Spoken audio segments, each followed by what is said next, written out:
हाथ में डंडा है, जिसके हाथ में इख्तियार है, वो उसके लिए सब कुछ है।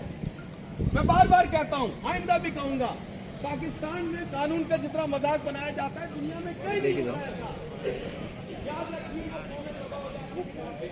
जहाँ पे इंसाफ ना हो, ये सब कुछ सारे मामला हल हो सकते हैं, बशर्ते कि आज हम एक हो जाए। मैंने बहुत वक्त लिया है, लेकिन बात यह है कि कितनी बार समझाया जाए कि आप लोग अपनी तादाद में, अपनी समूह में जहां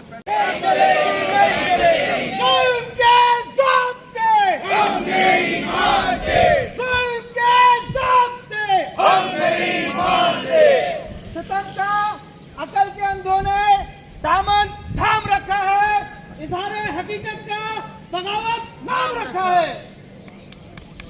अजीज साथियों, अब मैं दावत खिताब दूंगा, ये कर डालेंगे आपके खिलाफ, वो कर डालेंगे, तो ये मैं बता देना चाहता हूँ कि हम करने वालों में से नहीं है। यहाँ पे वो लोग बैठे हैं,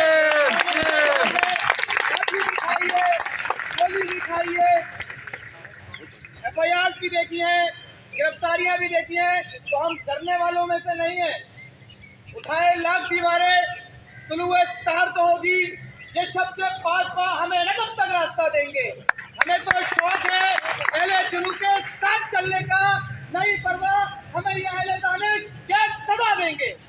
ना मंजूर, ना मंजूर, ये लाठी गोली की सरकार नहीं चलेगी, नहीं चलेगी, लाठी गोली की सरकार नहीं चलेगी, नहीं चलेगी। हम नहीं मानते, हम नहीं मानते। सितम का अकल के अंधों ने दामन थाम रखा है, इज़हारे हकीकत का बगावत थाम रखा है। अजीज साथियों, अब मैं दावत खिताब दूंगा डॉक्टर फैजान को कि वो यहाँ आए और अपनी बात हम तमाम लोगों के